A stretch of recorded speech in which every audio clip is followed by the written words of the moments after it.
C'est bon. Bon, merci. Je ne répète pas ce que je viens de dire parce que... Oui, ça peut être comme ça. Oui. Oui. Bon, excusez pour ceux qui comprennent le français, je vais répéter ce que je viens de dire par respect pour l'ensemble de l'Assemblée.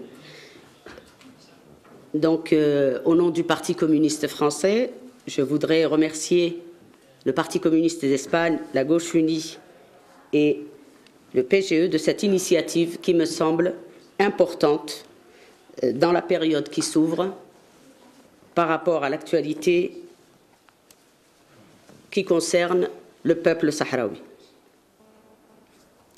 D'abord, je voudrais dire qu'il y a une chose qui est devenue une tradition en Europe avant d'entamer un partenariat avec un autre pays non européen, et parfois certains qui sont européens à nos yeux, comme la Turquie.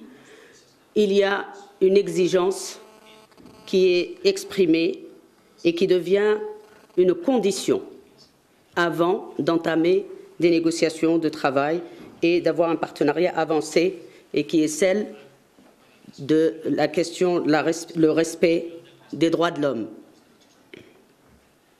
La question des droits humains est au cœur du problème qui se pose aujourd'hui de ce conflit qui dure depuis 35 ans.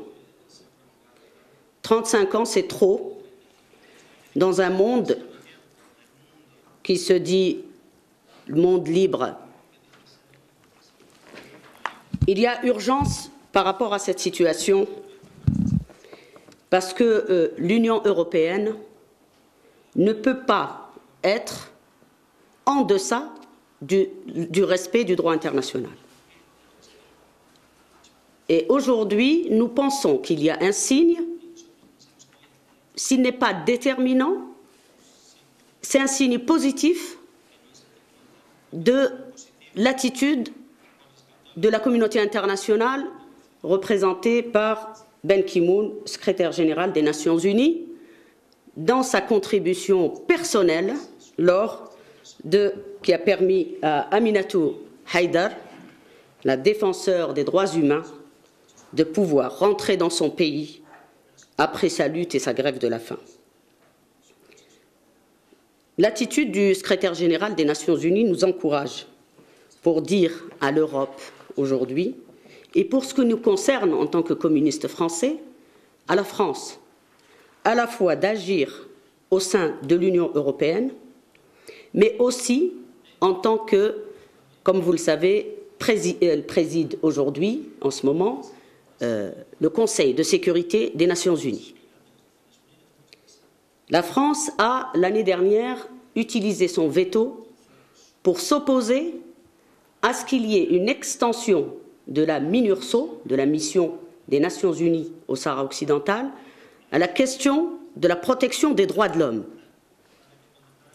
Il faut qu'aujourd'hui, dans nos actions politiques, dans nos initiatives, dans nos pays, même si le rapport de force, comme vous le savez, dans les pays européens, et je parle de la France, particulièrement par rapport à son rôle, n'est pas malheureusement en faveur de cette revendication-là. Nous avons, en tant que Parti communiste français, à plusieurs reprises, interpellé à la fois le président de la République et le ministre des Affaires étrangères, Bernard Kouchner, sur la question de l'application du droit, seulement l'application du droit. Ce sont des résolutions des Nations Unies qui doivent être appliquées, qui doivent permettre que le droit à l'autodétermination du peuple sahraoui soit organisé dans les plus brefs délais sous contrôle de l'ONU. En attendant, et ce à quoi nous assistons, c'est que les autorités marocaines restent sourdes à toute négociation qui permettrait de respecter ce droit. Non seulement elle reste sourde à cela, parce que, bon, elle est soutenue par les pays les plus puissants, dont la France et les pays d'Europe. Mais elle continue un harcèlement judiciaire à l'égard des Sahraouis qui manifestent pacifiquement pour obtenir un droit et à l'égard des défenseurs des droits humains pour le peuple sahraoui. Deux anecdotes qui montrent cette détermination du Maroc à ne pas respecter, à montrer clairement à la communauté internationale qu'elle ne respectera pas l'application de ce droit, sauf pression de la communauté internationale, de l'Europe, et sauf si la résolution du Conseil de sécurité du mois d'avril prévue sur cette question le permette. Deux anecdotes. Dernièrement, un militant des droits humains a été arrêté parce qu'ils lui ont sorti une affaire, je dis affaire entre guillemets, de chèques sans provision d'il y a une dizaine d'années. Est-ce vrai, est-ce faux? C'était le moyen de l'interroger, de faire pression, de l'intimider et de l'empêcher de continuer cette lutte-là. Un autre se fait contrôler et le policier dit, quand je lui demandais son permis, il a haussé le ton et il m'a dit, je suis sahraoui, l'autre il lui dit, vous êtes marocain? Non, je suis sahraoui.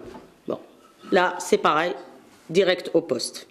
Donc il est clair qu'à partir de ces anecdotes qui ne montrent pas l'ampleur de la répression et la situation qui est aujourd'hui celle des prisonniers à qui on ne reconnaît pas le statut de prisonnier politique alors qu'ils sont prisonniers du fait de leurs opinions et que le droit universel reconnaît que quand on est en prison selon ses opinions, en tout cas dans les pays qui se disent démocratiques, on est un prisonnier politique et on a un statut particulier en tant que prisonnier politique.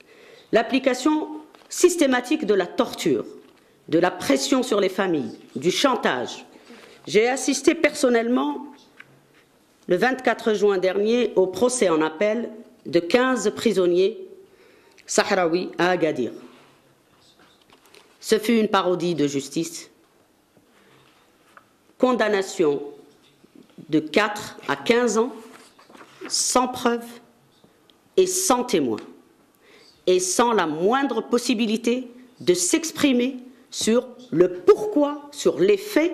Donc si le Maroc veut demain devenir une nation fréquentable, au même titre que tous les pays auxquels l'Europe fait la leçon des droits humains, de la démocratie, du respect de la personne humaine, au même titre que les autres nations, le Maroc devra se plier à ce type de conditions avant de prétendre à un partenariat avancé avec l'Union européenne.